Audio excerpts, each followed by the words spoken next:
I know what's elevator music, but I I don't know. Sorry.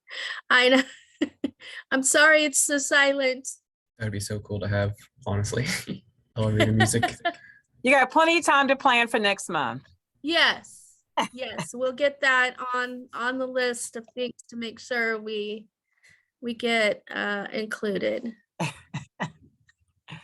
Thank you. You're welcome.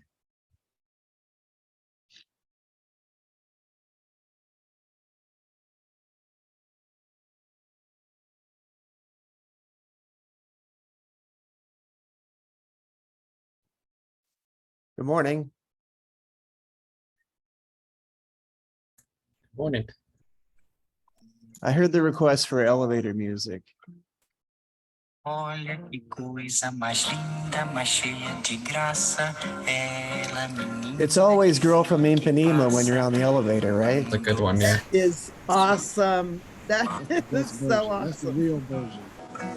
Moça do corpo dourado do sol Do my de Max Headroom Ipanema, impersonation. o seu balançado é mais um poema, é a coisa mais linda que eu já vi passar. We still have people coming in, but I think we'll start at 10:35. Ah, porque tudo é tão triste. Ah, beleza que existe. What was the one from Blues Brothers when they were on the elevator? Remember that scene? They were in the elevator at the courthouse. There's so little of that movie that I recollect, except for Can We Dance With Your Dates? How much for your daughter?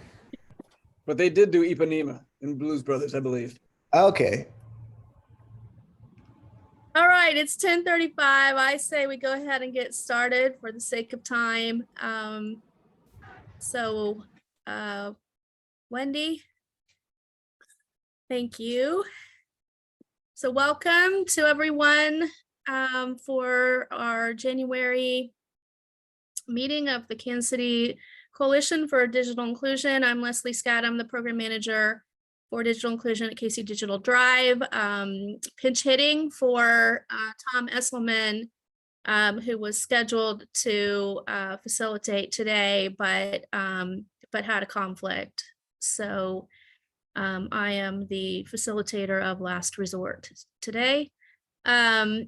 So first and foremost, I wanted to see if we had anyone who was first time, except for our presenters. We'll give you time to introduce yourselves, but if there's anyone else who is a first time attendee today, can you go ahead and unmute and introduce yourself? Sure. This is Kenneth Yancey. I'm with Essential Families, first time joining. Welcome. Anyone else? Yeah, my name is Marcus Flores with the Parkville Living Center, and this is my first time joining as well. Welcome, Marcus. Anyone else? I'm Kimberly Jones, Digital Equity Program Manager with the State of Kansas Broadband Office, Department of Commerce, and this is my first attendance. Finally. Yay! So glad you could make it, Kimberly. And I know it's been on your calendar, and you just had so much happening at the beginning of your tenure. Absolutely. Thank you. Anyone else who's new? Tyler, have you joined us before? Yes, I've been on a couple of times. Okay. I work for the Department of Housing and Urban Development. We have some focus on broadband initiatives in my office. I'm really here just in a listening capacity. Sure. All right. So last call for anyone who's new. All right, we'll get into the meat of it then. So the vision of the KC Coalition for Digital Inclusion is that every citizen and household in the Kansas City metropolitan area has access to the internet the equipment needed to use it, and the skills needed to take advantage. And then our mission is to facilitate collaboration among organizations and initiatives working to bridge the digital divide in order to maximize the resources for the greatest impact. So here's our steering council. I think Ina's here and Aaron's here, but Carrie, are you here? Yes, I'm here. Welcome. Oh, you are everyone. here. Okay, fantastic. I'm so happy to see everybody on the call. Thanks for joining, everyone. Yeah, and so thank you for being on the steering council and helping us plan these meetings. If your organization is not currently a member of the coalition, it's really, really super easy to join. There's no cost, and you know, this is the form that you fill out. It's really quick and easy, and we just welcome you to do that so that you know, we can have you on the list of members, and people can you know, just be aware that your organization or institution is interested in digital inclusion. Okay, so these are all the ways to stay connected with the coalition, and we have, as you heard earlier, are recording this meeting, and it will be on YouTube. And so if you miss it in the future, you can go there and catch up on what happened in the meeting, or come back if there's something that that you heard that you know, wrote down somewhere, but you just can't find your notes, which happens to me all the time. So this is our agenda today. We're going to have Jason Lisenby give an overview of the vocational rehabilitation services. They are a new member. I met Jason at an event, and I'm excited that that they've joined the coalition. Then the West Central Community Action Agency is going to have a presentation, and then we'll have those announcements and updates. So without further ado, I'm going to give the floor to Jason. Hey, thanks for having me, Leslie. Always a pleasure to be a part of organizations like this. So yeah, I met Leslie, had her come to one of our offices to talk about the program. And I think it's really beneficial to our clients because, well, and I'll go into it, but VR, you know, we're helping people get employed. So, and to get employed these days, you have to have internet, right? And or a computer. And so making our counselors aware of what's available for our clients is definitely important in helping them finding a job. But without further ado, so I work for vocational rehabilitation, and I'm on the business services team. Our mission at VR is empowering people with disabilities through employment, and our vision is transforming lives through a great VR experience. Our counselors are awesome. They're well educated. They all have master's degrees in some type of social working, and they have lots of experience. They have the passion to just, you know, help our clients become successful. So that's what really pushes VR to being great, is definitely our counselors. So like I said before, we're helping Missourians with a diagnosed disability that is a barrier to employment. We're just helping them become employed or employable. And what I mean by employable is the state will pay for apprenticeships, maybe help the client earn a degree or get their high school education. So just helping them to become employable. And the disabilities can vary. It can be physical disabilities, mental disabilities, social, and everything that we do at VR is kind of a case-by-case basis. So we definitely have to get approval for the things that we pay for. And sometimes it just depends. That's why I say case-by-case. We're funded by the federal government and the state government. So from WIOA, basically, It's a federal legislation that every state has to abide by. So every state will have some type of VR program to assist their people with disabilities. And we have 25 offices throughout the state of Missouri. In Kansas City, there's 3. That's my entire region. St. Joe has 1. That's another one of my regions, and I share Nevada with another business team specialist, but 25 total all throughout Missouri. So if you're interested in knowing where those are, I can definitely provide you with a map. And there, like I said, when I was on the business team, there are 7. There's supposed to be 7 of us. Right now there are 6. Our north region is vacant right now, so we haven't posted a job yet for that, but we plan on it. But yeah, so there's 6 of us right now. And at the business services, what we try to do on the business team is just network with employers or community organizations like the one Leslie invited me into.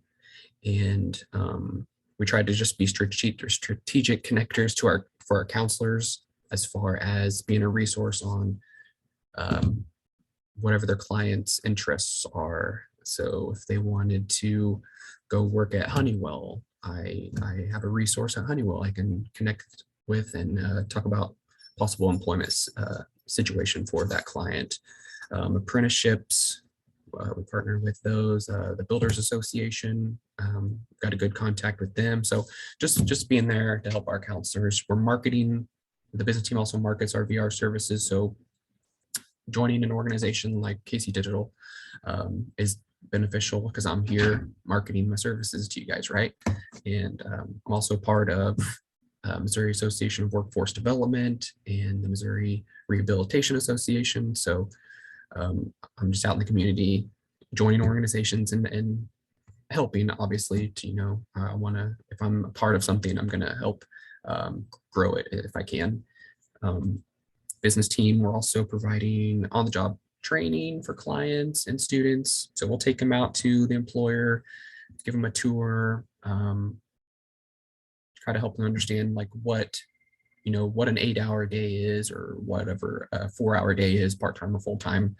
And then we braid our services with other community organizations. So maybe VR will pay for something for our clients. And then there are some things that we don't pay for. So like transportation, for instance, we don't really pay for transportation, but we have community organizations that we can refer that client to get that transportation. So, and then networking with KC Digital Drive in this instance, we had Leslie come out and talk about internet, federal government incentives for, providing internet services to people. So yeah, that's how we partner with other organizations. And then as far as like employers, we want to be a benefit to them as well. So we try to make them aware of the resources that they have by the federal government. So the WOTC, for instance, that's the Work Opportunity Tax Credit. And basically when an employer hires somebody from a targeted demographic, to include somebody with a disability, they will get a tax incentive for that. There's federal bonding, and that's basically when an employer hires somebody from that just got released from incarceration, or a dishonorable discharge from a veteran, somebody that just has terrible credit score. They can receive federal bonding from the government. Disabled access credit, that's for small businesses, but kind of the same thing. If a small business needs to put in an accommodation for a person with a disability, there's that access credit that they can tap into. And there's qualifications to what a small business is. And then lastly, another employer resource is the JAN network, Job Accommodation Network. That's just a site that has just a bunch of information that employers can go check out, and it'll tell you how to be accommodating basically to someone with a disability, the etiquette that you should be aware of when engaging with someone with a disability. So, and then at the end of the day, we're just trying to, like I said, get people with disabilities, jobs, trying to build that pipeline of talent for them so they can be ready to go out into the world and get a career that they love. So that's VR in a nutshell. So if there are any questions, I'm open. Does anybody have any questions for Jason? Jason, would you be willing to put your, oh, Marlene has one. Hi, Jason. I'm Marlene Nagel with Mid-America Regional Council. It's nice to meet you. I just wonder if, kind of from your perspective, the clients that you're serving, if there are any particular digital needs that that you feel like the community and perhaps with, either philanthropic or federal dollars could, support and, add to what your department is able to do, whether it's, helping them with technical assistance, helping them with training, helping them with devices, helping them get connected their home to the internet. Do you have, sort of perspective about what kinds of needs you think, if there were additional resources could be helpful? So additional resources are always helpful. I don't think we'll ever turn down somebody that has a service that they can provide to us or to our clients. Definitely have that discussion, obviously, with our supervisors and stuff like that. But as far as maybe things that clients would need, so we've seen a lot. I've seen a strong want for like remote work. And in most cases, that is just what's best for the client. And so internet is something that they would need, because what most employers I've seen do is they'll supply the computer or the camera. So they'll provide the devices, but the client will need fast internet access or some type of way to get into the internet. And so that's why it's good to work with Leslie. She brought that up, the federal program for that. And I had no idea about that, honestly. And I don't think the counselors did either. So, but now we do, and we know how to tap into that. But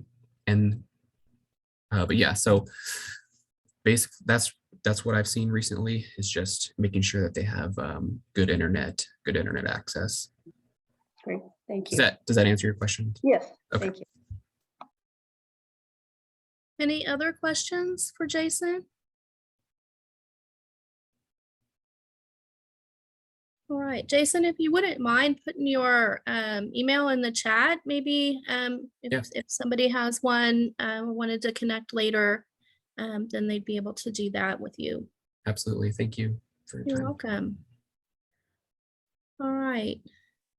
So it's time to move on to the West Central folks.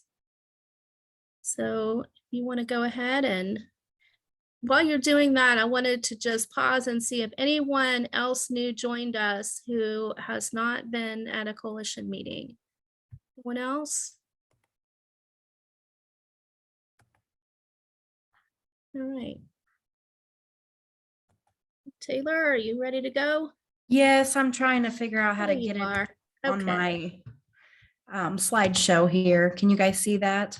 Yeah, there it Okay. is. Okay. Great. Well, I'm going to introduce myself and Kelly. So my name is Taylor Valentine.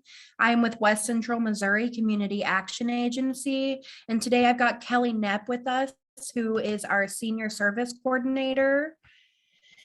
And we are here to talk about cyber seniors and what we're doing in our communities with cyber seniors in the school districts. So, cyber seniors. All right, West Central, we cover 9 counties. We are from Cass, Henry, Benton, St. Clair, Vernon, Hickory. Oh, I guess I put Benton in there twice. I'm sorry. Bates, Morgan, and Cedar counties. We can assist with the following. We can help with the utilities, housing, transportation, senior services, community family engagement, community education and awareness, and we can also help find resources in the community. If it's something that we can't cover, we can try to find it to help out. Okay, and I've got a little video to kind of introduce cyber seniors. Hopefully you guys will be able to hear it. Can you hear that? Yes. Okay.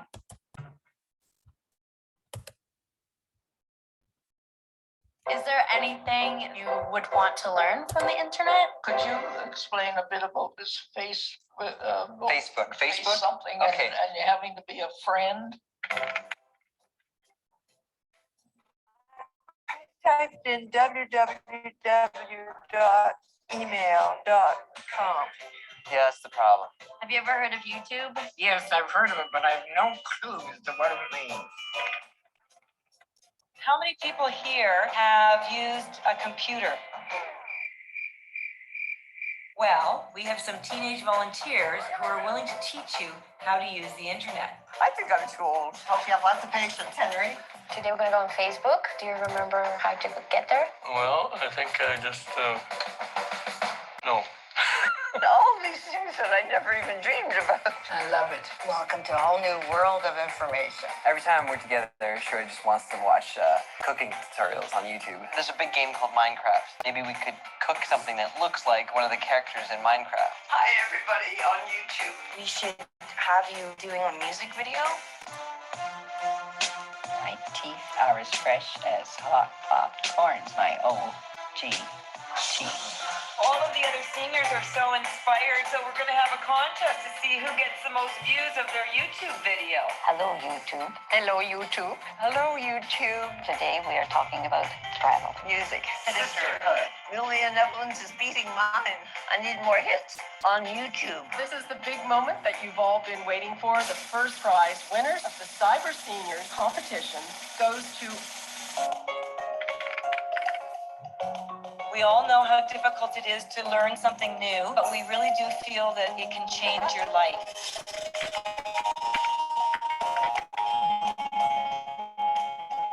You got a friend request from... Oh, Gio, who's he? He's in the same program. Hold on a second, you got a message. Sure, Edie. Hello, Ellard. Oh, dear. Look here, Eller's typing. Oh, hello, Ellard. Hello, Shura. Megan said thank the people who taught you. You're welcome. Love you. They see a program like this and they think it's an opportunity to get in touch with their grandkids and communicate. No matter how old we are, we do need a purpose for getting up in the morning.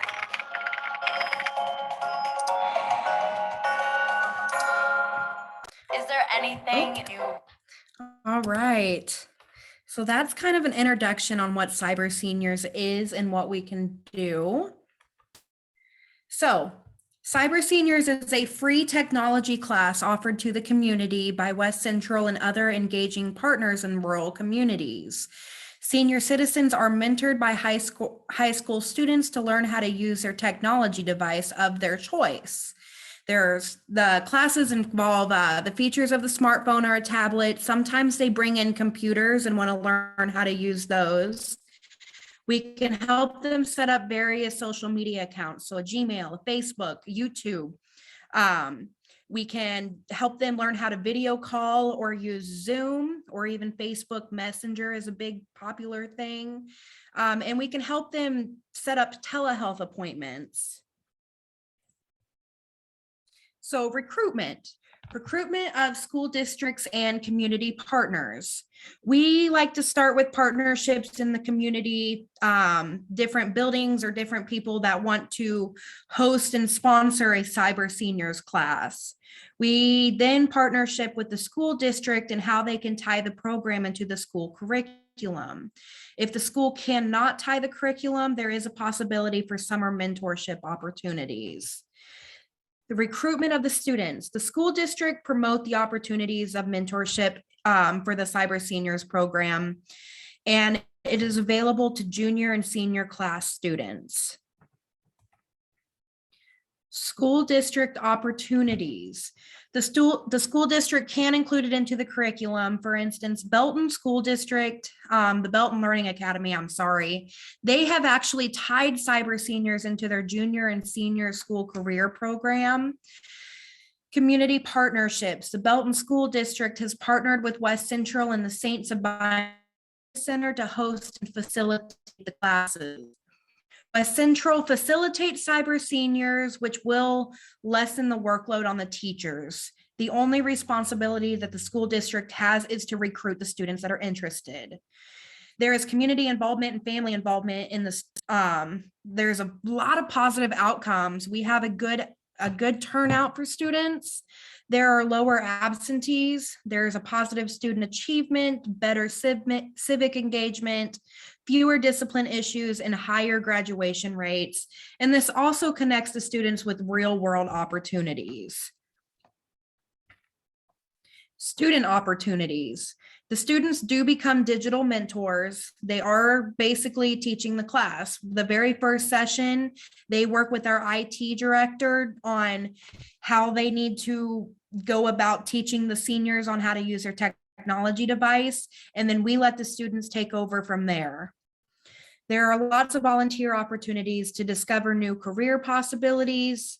They will be acquiring new skills that employers are looking for. They can qualify for certain scholarships, and they can improve college applications and learn invaluable soft skills. They are creating an intergenerational relationship with the seniors as well. There's lots of community involvement, and there's an opportunity to form professional workforce readiness proficiencies like problem solving, organizational and leadership skills, effective communication, and professional work skills. And students can create more healthy relationships with family and community members to create a positive atmosphere inside and outside of the classroom. Senior involvement. So they are still creating those intergenerational relationships. They can learn the basics of their technology device. They can get connected with the world. They can get connected with their kids and their grandkids. And then there are social and community engagement. Typically, when we have seniors coming into class, they are still participating in things that the school's putting on, such as plays, or they have senior dinners. And then they're also getting involved in the community. And a lot of times, sometimes those seniors and students keep in contact because not a lot of seniors have that contact or have kids that they can talk to all the time. So they're just creating a really good relationship in the community. And I have a testimonial here, not from one of our seniors, but from the Cyber Seniors website, because this wasn't originally created by West Central. We are just trying to expand the program. Here, if I can get it to load.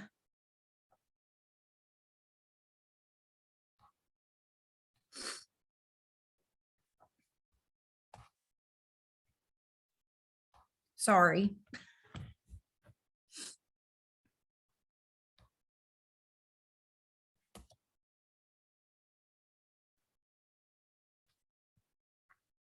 Okay.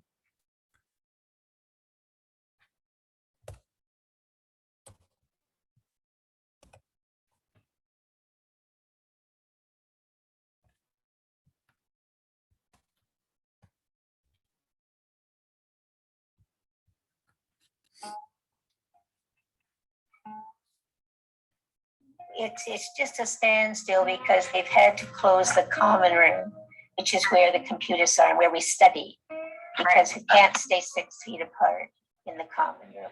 We're really stuck until things get straightened around. This is a great setup to be able to get a computer at a lower cost, to be able to come into the computer and find what you like to do, what you like to search.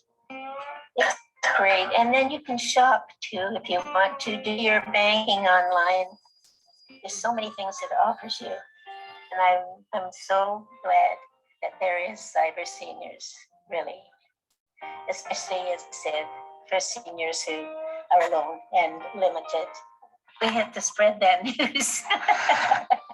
We're able to do everything online. Because I'm in a wheelchair, so it makes it more convenient for me. Like this goes to a baby shower. Oh, that's great. Like I'm a great aunt. Wow. And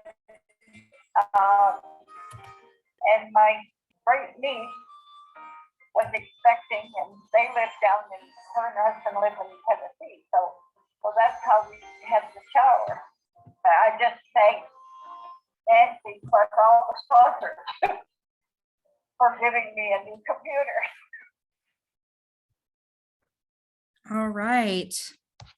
And I think that is the end of my presentation. Does anybody have any questions for Kelly and I? Taylor, would you mind if I stepped in and explained how our program worked this last time? Yeah.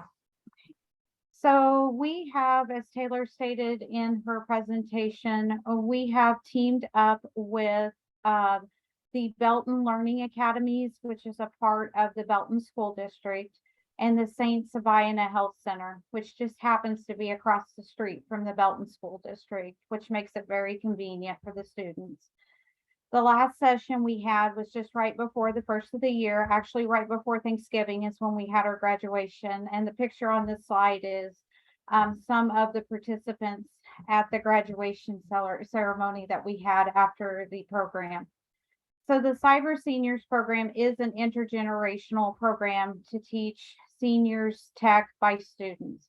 And so we have created a curriculum that where the senior student brings in their own tech device that they want to learn about, whether that's an Android phone, a tablet, a laptop, an iPhone, an iPad, whatever it might be. They bring in their device and we pair the students up based on that student's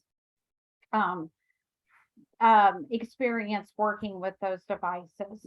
And we work 6 weeks, and each week we have a topic that we can go over, whether it's Zoom calls, whether it's FaceTime, whether it's shopping online, setting up social media, doing YouTube videos, all different kinds of things. And I have a curriculum or an agenda that I can share with anybody that would like to see it, to see how we've got it set up. And each session is an hour and a half long. And during that time, the student and the senior are paired up together and given some one-on-one time. And we have our IT director, Dre Shanker, that comes with us most of the time. And he floats around and helps out anybody that might have questions. Scott Sizemore and Chase Nugent from the school district have been extremely great to work with. They have themselves stepped in and answered any IT questions that those students might have as well. And then at the end of the 6-week session, we bring everybody that is able to get together and we have our Cyber Seniors graduation. And during that time, we allow the senior students to talk about their experience. And then the student mentor can talk about their experience. And we invite families, relatives, whoever wants to come together to hear about the program and see what either the high school student or the senior student has done during their 6 weeks. So it has been an amazing program. We did do one session during the pandemic, and it was virtual. So it can be done virtual. I'm telling you, it's not probably the most ideal way to do the program, but it can be done if that's what we need to do. But the relationships formed, and you can watch as you look around the room and see the smiles on their faces and just the conversation amongst each other is such a great program. This was my 3rd session doing the Cyber Seniors program, and each session I think it just gets better and better, and it's one of my favorites. So has anybody got any questions?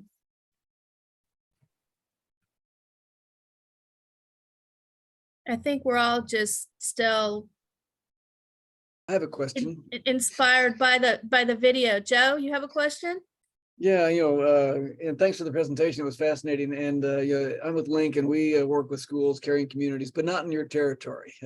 We're up in Jackson County. I'm just wondering if you were aware of anything like this, or anyone who's tried this sort of thing up maybe north of you all. I'm not aware of it. We were invited to the Missouri High School School Board Association conference up at Bartle Hall this last year, and the school district put on a a display per se about the Cyber Seniors program. And we had two of the student mentors there with us that have, they talked about their experience to the school board members and school administrative that were there touring each of the different displays that were out there. And we can get you in touch with Chase or Scott with the Belton School District. I have their contact information. Taylor has their contact information. So if any of you guys have questions about what their thoughts are, or, you know, they get their feelings about it, they are really wanting to get this program expanded out to more school districts and work with them to help get it integrated into their curriculum, just not become a summer program. They want it to be during the school time. So Yeah, I'd like to get that contact information. I can send it out. I'll put my email in the chat. Okay, thanks, Joe. Any other questions?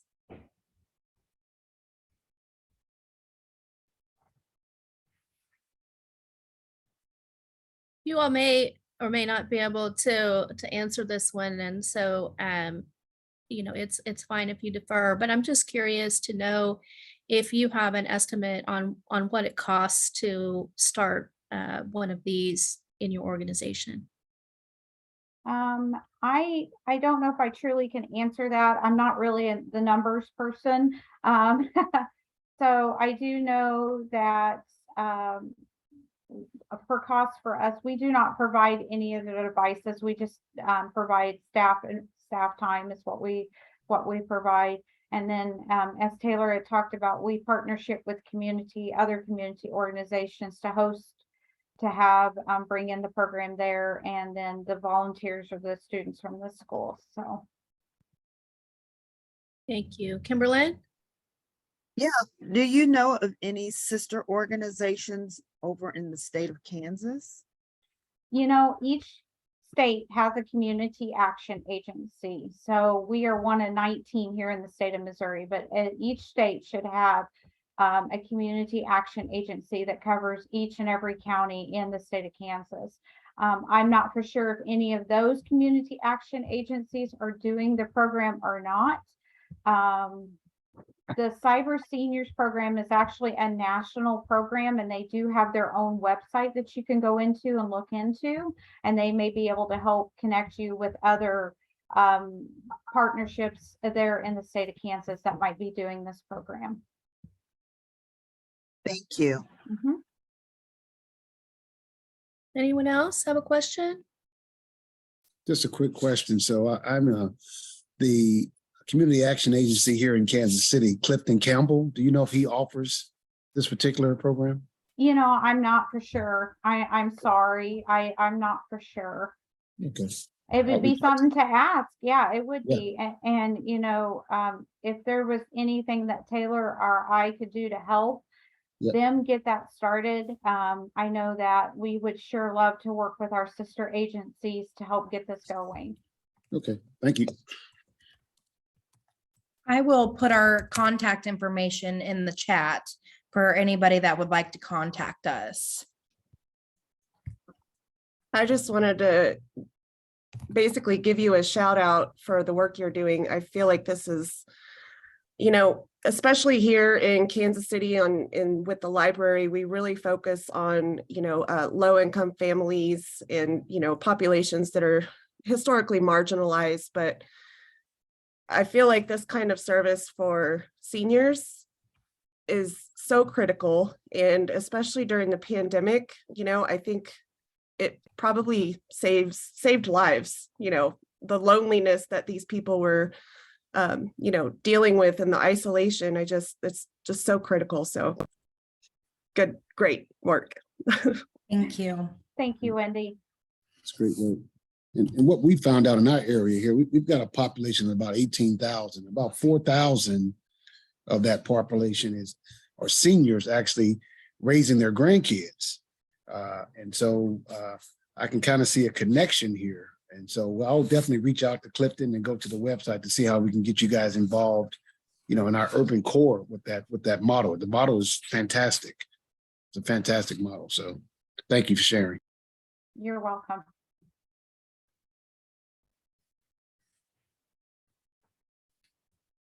All right, any final questions or thoughts? I think this was such a great way to end our week. That video was just the best thing ever. There's a whole movie, I guess you want to say, about it. So that's just saw a that. little snippet of it. So yes. Yeah, it looks like there's a documentary, and Uh-huh. we'll follow up with the link and information about that as well. I don't know, Rick, did you want to say anything about what you put in the chat?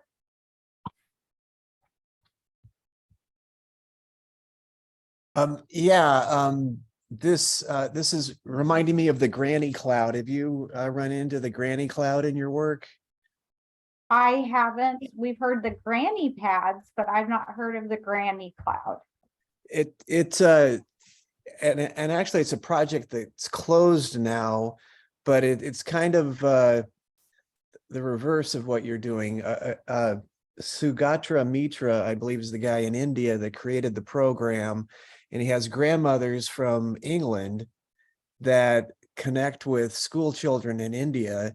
And there's some cool videos of them doing nursery rhymes together and just connecting. But it's a really cool program. A lot of other kind of similar inspiration to what you were sharing with your video. Awesome. All right, last call for comments or questions.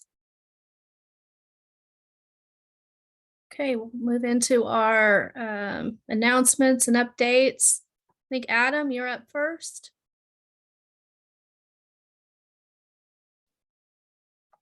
Hello. And I suppose if I could, I can share my screen as well.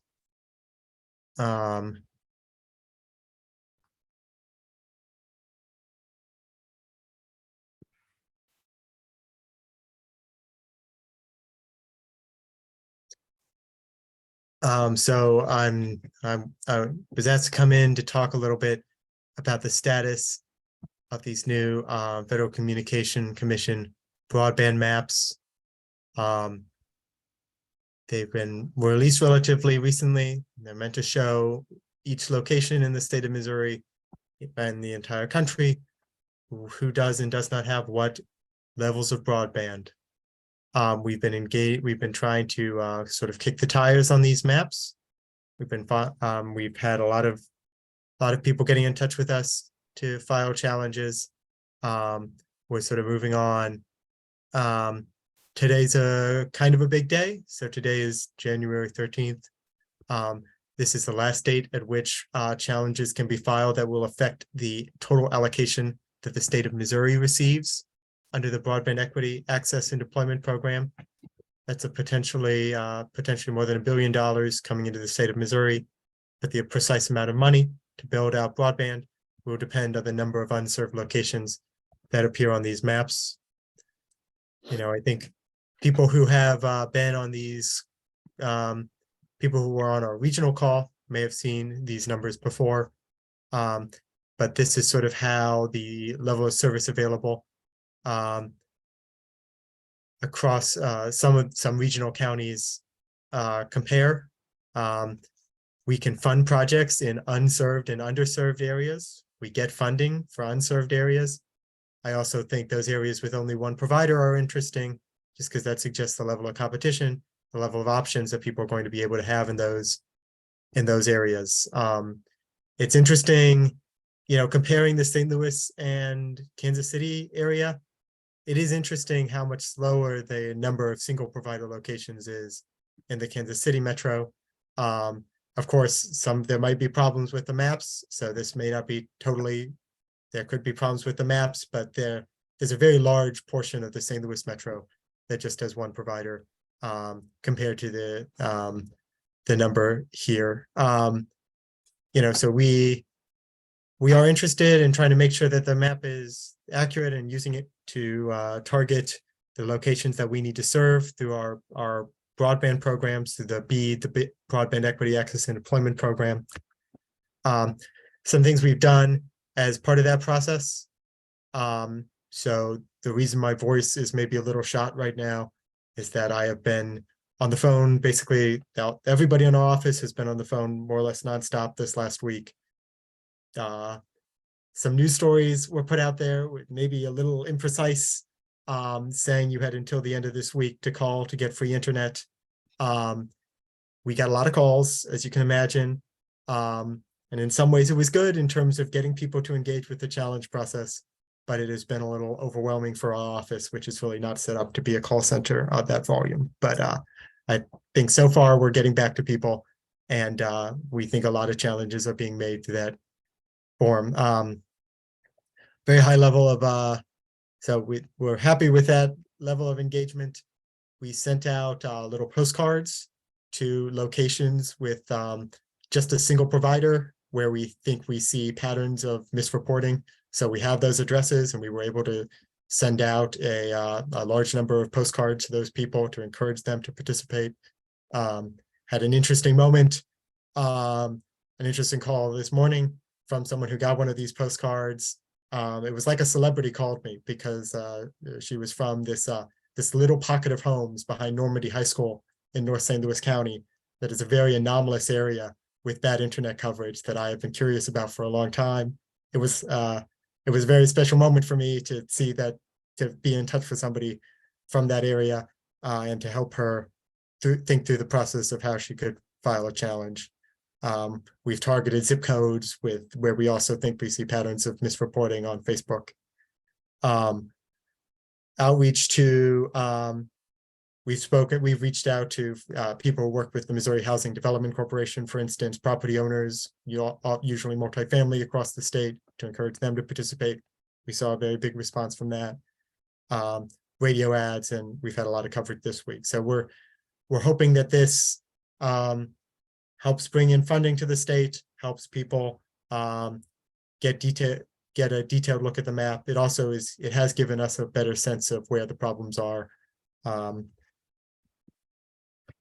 January 13th is not the end of the process, which is a little scary, for any individual in the state. It matters just as much to file after January 13th because it helps get your location on the map when we're deciding what locations are eligible for funding under these projects. So we're going to encourage people to continue to file. There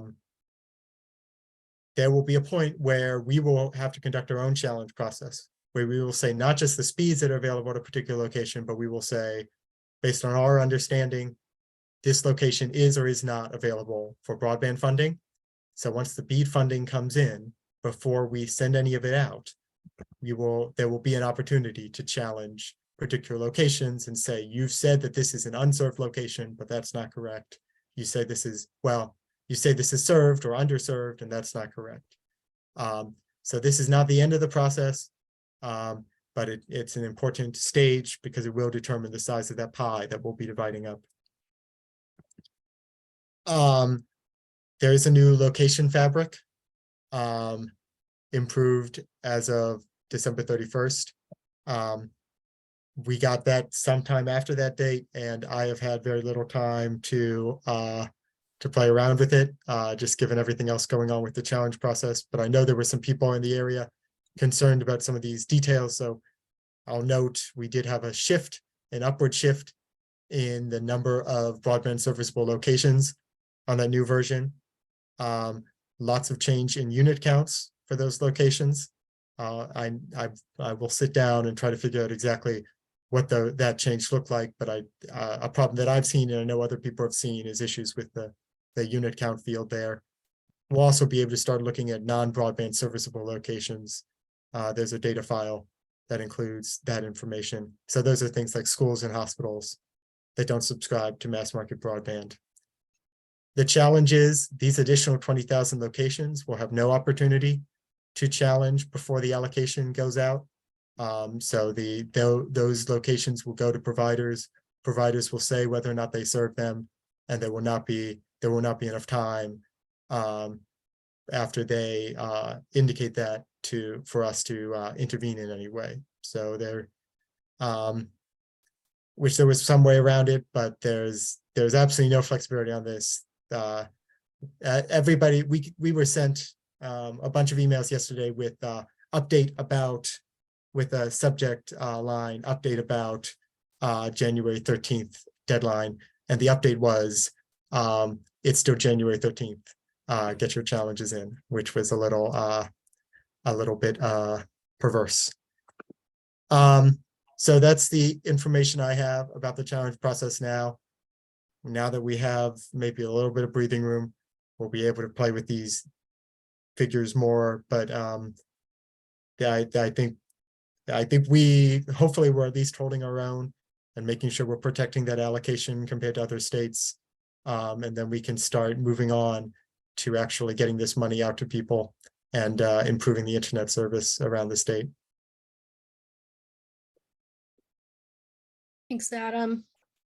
I know I was listening to NPR this morning, and Marketplace had a story on this, and Dustin Loop had about a 10-second little sound bite that they included, but it's definitely been interesting to get see all those emails coming through on everybody in that Mapping Coalition group that's been commenting on the process. It's something else. If somebody wanted to just check out the challenge process, can you put something in the chat so that people can go ahead and look at that, or bring it up either way? Of course, yes. So the nice thing about this is, anybody can get on this map and look at where it's available. If you follow the link that I'm putting in the chat now, you should go to a version of the map that is coded in with the settings to identify unserved locations with the right information. And then our office has resources, including videos about how to make challenges at this link that I'm dropping in next. Great, thank you. Yeah, that video was what I was just going to ask about, because I know you all made one of those. Videos can be very helpful when it's a complicated process like this. Thank you so much for that update. Morgan, if you want to include what your office is doing.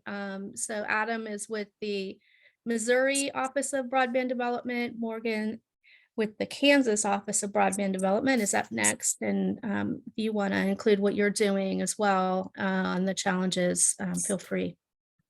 Sure. It is a race to the finish. Adam hit all of the high points, and there were a few low points as well, which we are all kind of working through.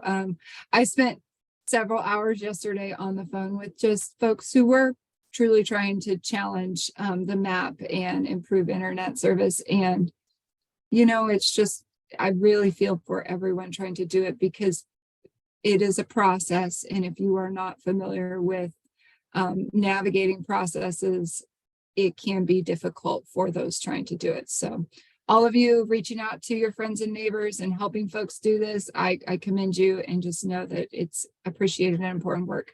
State of Kansas has tried to file several and has successfully filed some bulk challenges. But with that fabric map edition on the 31st, it sure made things a little more interesting as the deadline loomed and folks were trying to do the things.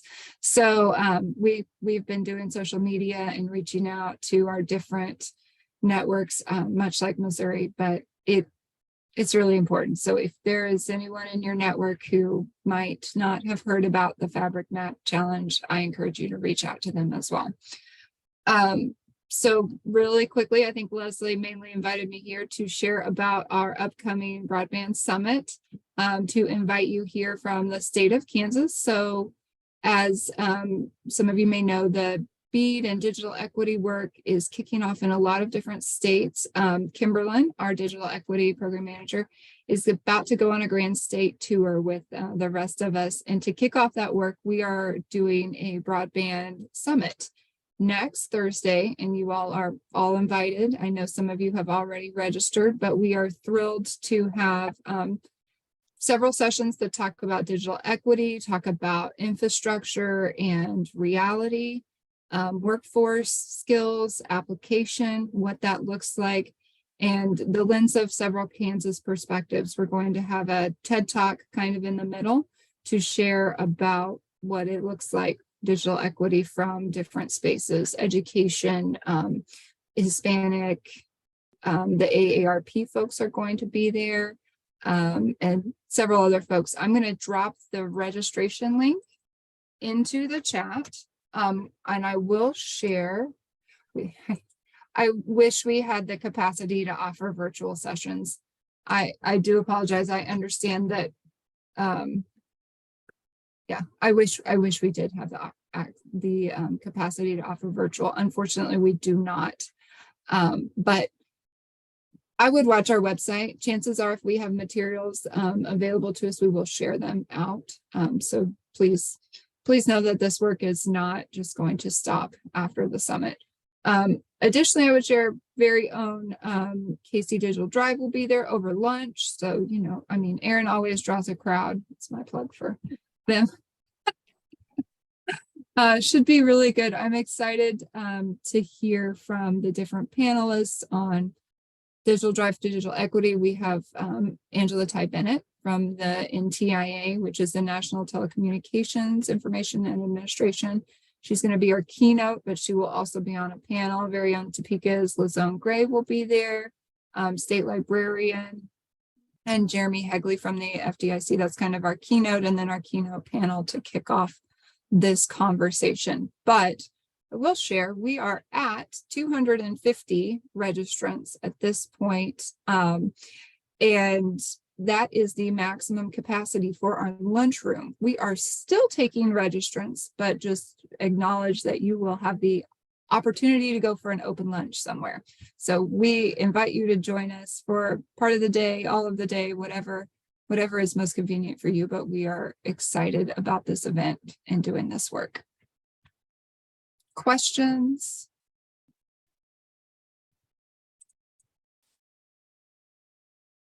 No. Well, I will drop my email in the chat as well. You are welcome to reach out to myself or Kimberlyn.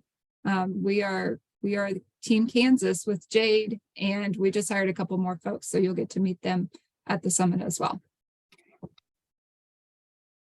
Thank you, Morgan.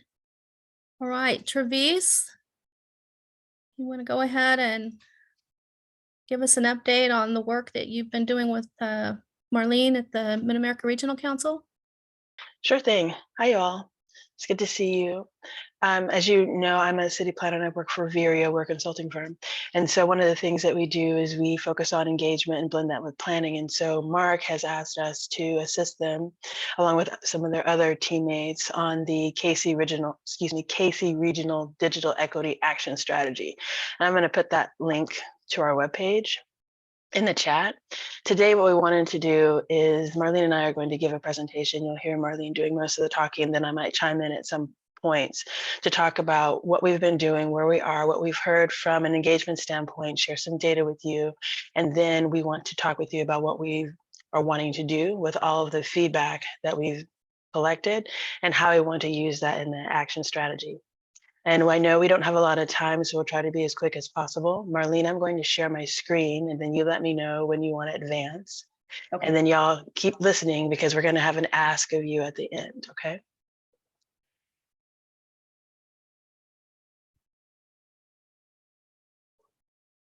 Can you see my screen okay, y'all? Yes. See head nodding. That's really good. We're getting ready to go to full screen in a second. Okay, Marlene, take it away.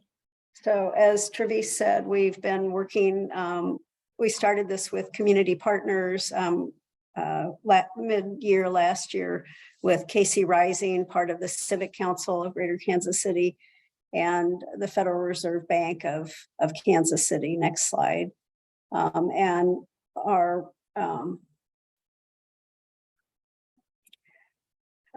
we have sort of two elements to the work we've been doing. One is to try and gain a better understanding of the broadband infrastructure in our community and where there are unserved and underserved areas. And we started this work before the challenge process was underway and the fabric map was available.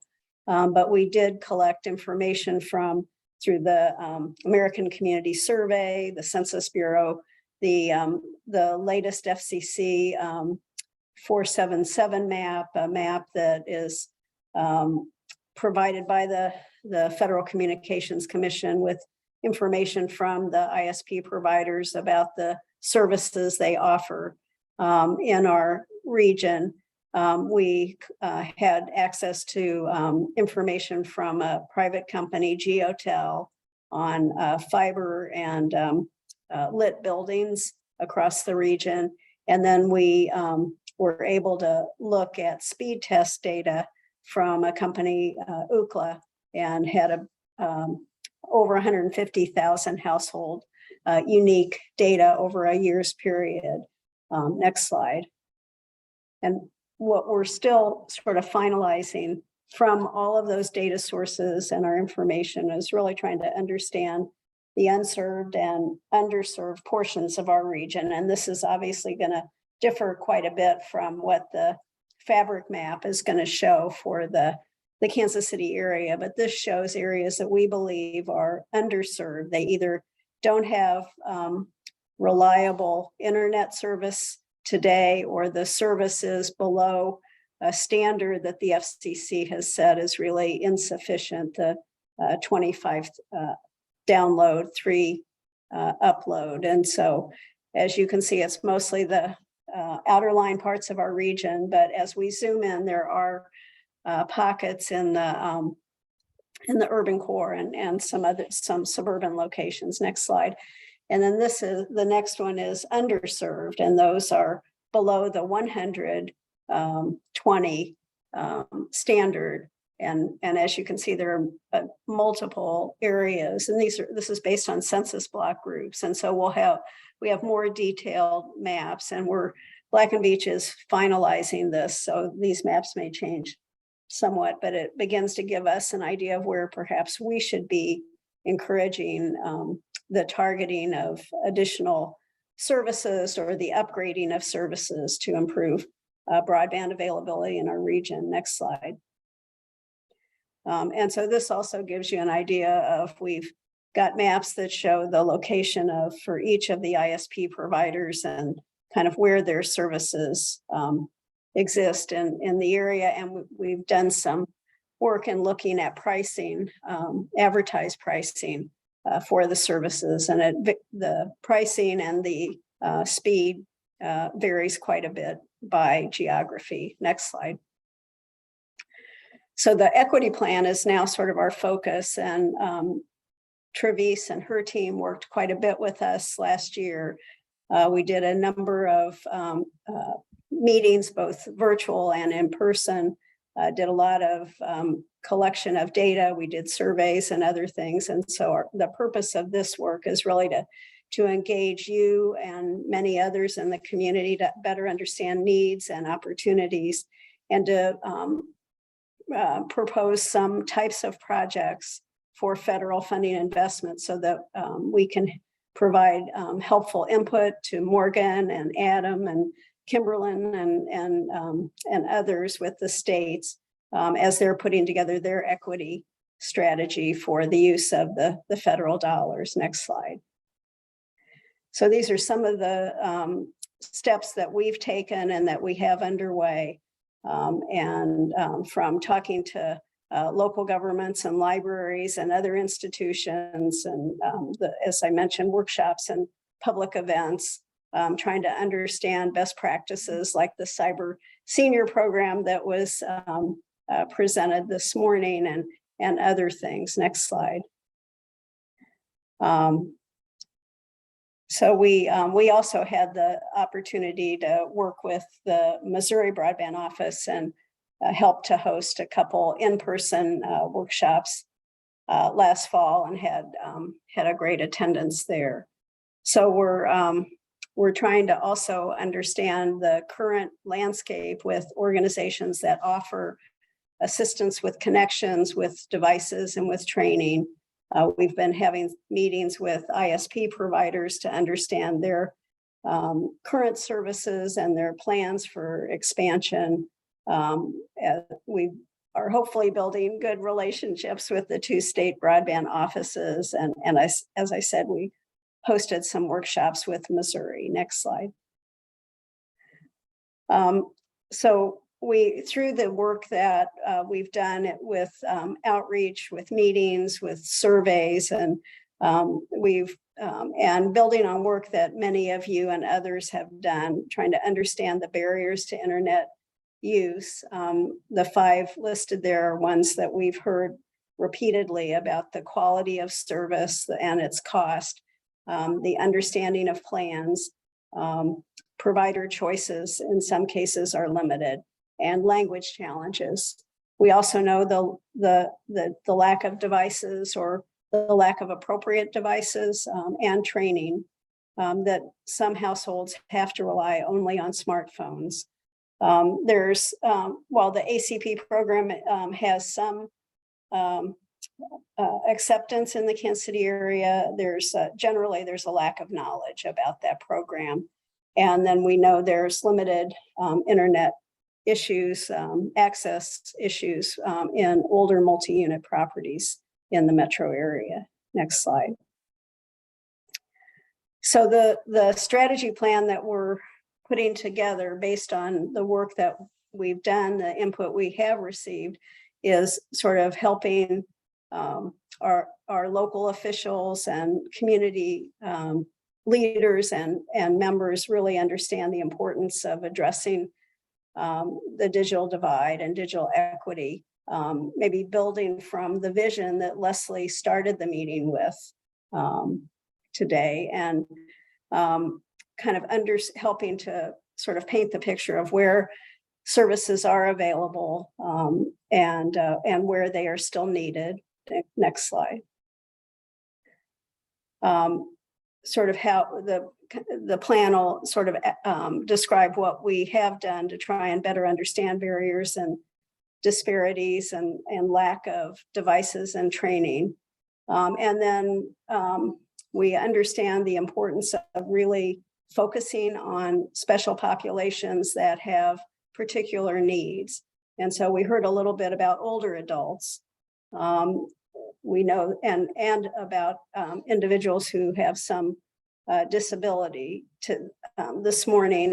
And so really looking at those 2 population groups: veterans, young children and families, low-income persons and households, those that might be unemployed, persons of color, and other special populations, to really try and understand where they are, their numbers, what kind of services and support are currently available to them, what their special needs for technology might be, and then sort of most important ideas for how our community could help increase support for addressing those needs.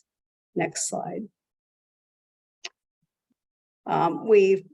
As I said, we've done had some conversations with local governments and libraries and some schools, and sort of understanding the role they might play in helping our community and our residents to be better connected and served.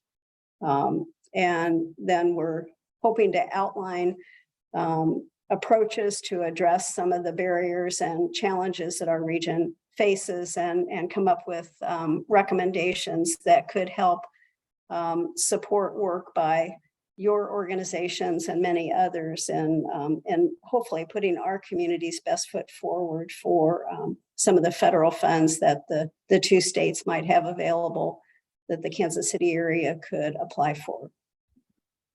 And so what we hope that the coalition will help us with is we'll be releasing, hopefully in the next week or so, our mapping analysis. And so maybe if there are areas of the region that you are aware of where perhaps we haven't appropriately identified them as needing greater infrastructure investment, or maybe you feel they are well served, kind of making sure our mapping is accurate and appropriate, helping us with review the findings on needs and barriers, and particularly around special populations and what kind of support would be most helpful and important, and then appropriately helping us develop recommendations, not on specific organizations to get funding, but on the types of projects that could be most impactful. And I think we feel like that to the extent our community can come together and collaborate in putting applications together, putting our community's best foot forward to the 2 states, that we hopefully will stand a good chance of seeing new resources come into the community.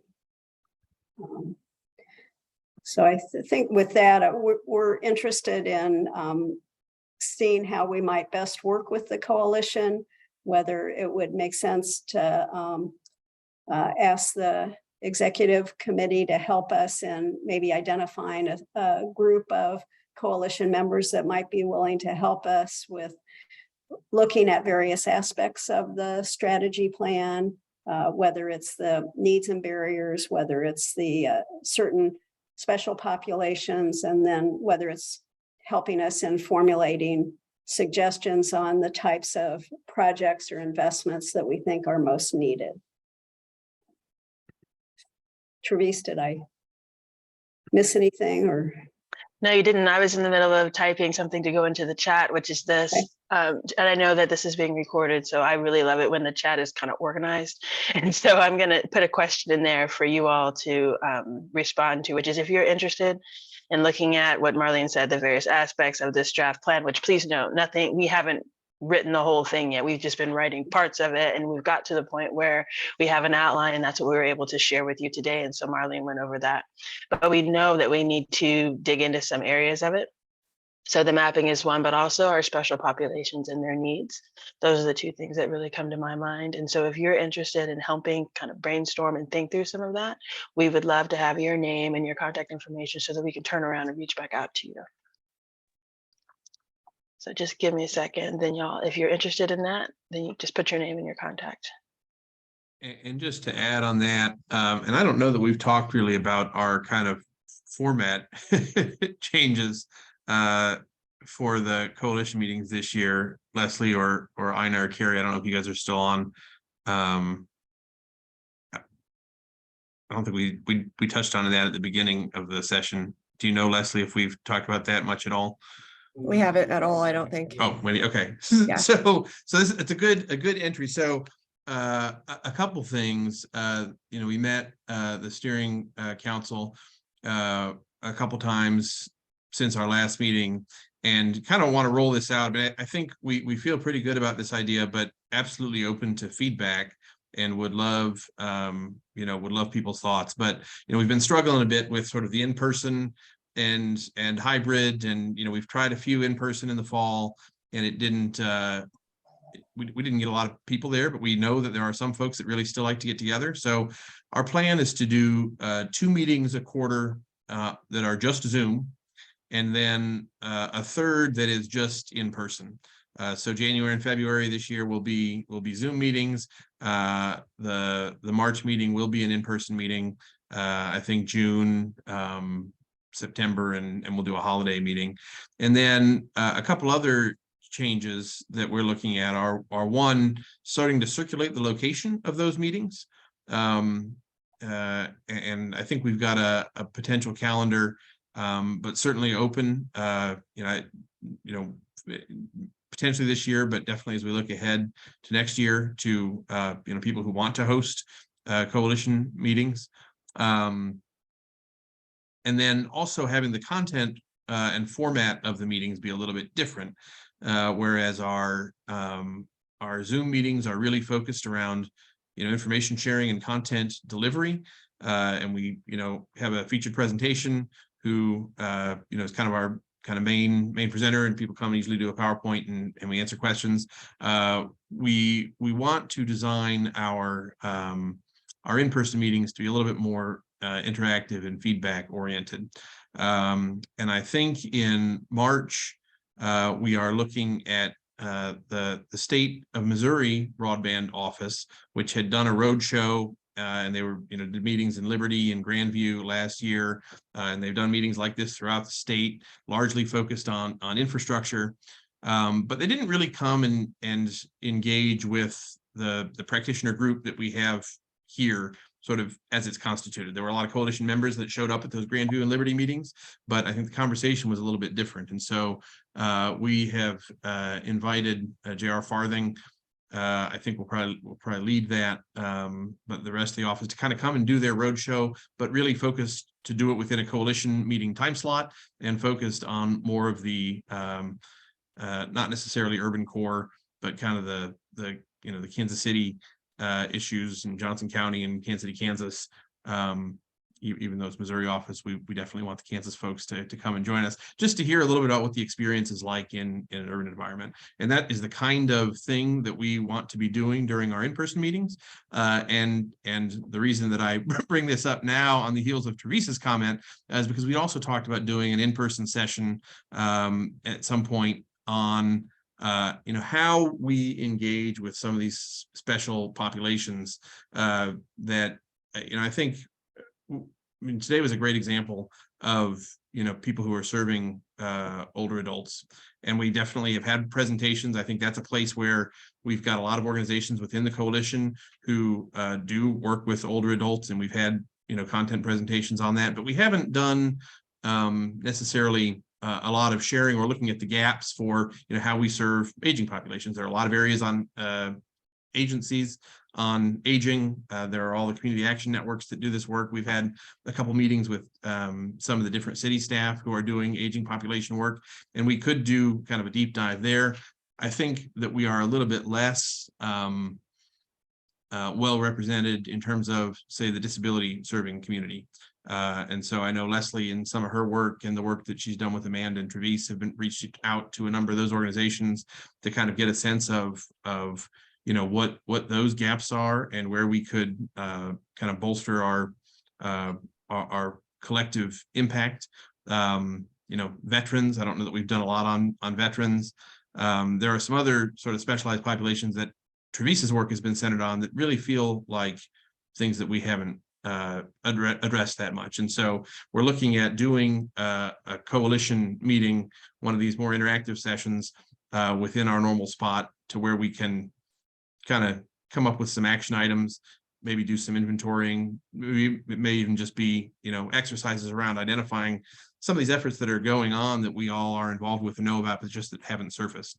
And so we'll work with Travis to kind of design exercises around that. But wanted to put that out there just in terms of kind of how we are looking at the coalition work going forward this year, and then how that relates to what Travis was just outlining. Thanks, Aaron. Any other comments or questions about the information that Marlene and Travis presented, or about the format of our meetings?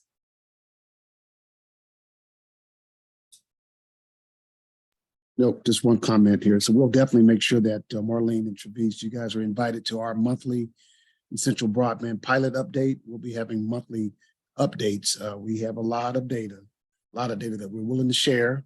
Like we just shared with William Wells. We showed William where he should be focusing his services, right? Where are the low-hanging fruit for William Wells? So he's excited about that. And we have a lot of other data that we would like to share with Mark and other agencies to make sure that as you write your equity plans, you're writing it from using grassroots data, okay? Because a lot of data, and you all know my background, a lot of data is parsed once it goes to a third-party provider. So we don't collect data in that manner. Our data comes straight from the end user's phone. That's where the data is, and we do it legally. You can Google this. It's called GDPR compliancy. So we're not breaking any rules, but we have a lot of data that I think could help a lot of agencies that I just heard on this phone. So we'll make sure you guys get an invite to our monthly Essential Broadband pilot, okay? Thank you, Ken. Well, Leslie, we appreciate being part of the agenda this morning, and we look forward to working with the coalition and and all of you. And if after the meeting today, anyone wants to reach out to us, let me put my email in the chat. And we've recorded the folks who have expressed interest in the chat so far. So, and we'll work with Carrie and Wendy as they get information out to the coalition as we continue our work, so that there's opportunity for broader feedback. And then Aaron, if there are opportunities to share information at some of the meetings you've outlined, we'd be pleased to do that. Great. Well, I think the only thing left on our printed agenda is a brief update from Casey Digital Drive. First and foremost, we have a fairly new digital inclusion newsletter, and just hope everybody is on our distribution list. But if you're not, we do have this link that you can sign up for it. So we hope that you'll do that. And also feel free to send me anything that you have going on that you want us to include in the newsletter, because this is really about highlighting what's going on in the ecosystem, and we want to be sure and hear from you. The other thing that recently happened is an application that we submitted to for the FCC's ACP outreach grant. We ended up with about 20 organizations that raised their hand to say they'd like to collaborate on this work. You know, as with any grant application, you never know whether or not you're going to be awarded. But I think the lesson in this was, you know, that there is a lot of work to be done. As we all know, the awareness is low on that program. You know, we need to work to change that. And so, you know, while we have, you know, that great start on that collaborative, we welcome additional folks to work with us in whatever capacity, you know, makes sense for your organization. So feel free to reach out to myself or Aaron about that. And if anybody else has any comments about the ACP outreach grant, we have a few more minutes. Aaron, I don't know if you had anything else you wanted to add there. Nope. Any parting thoughts from anyone?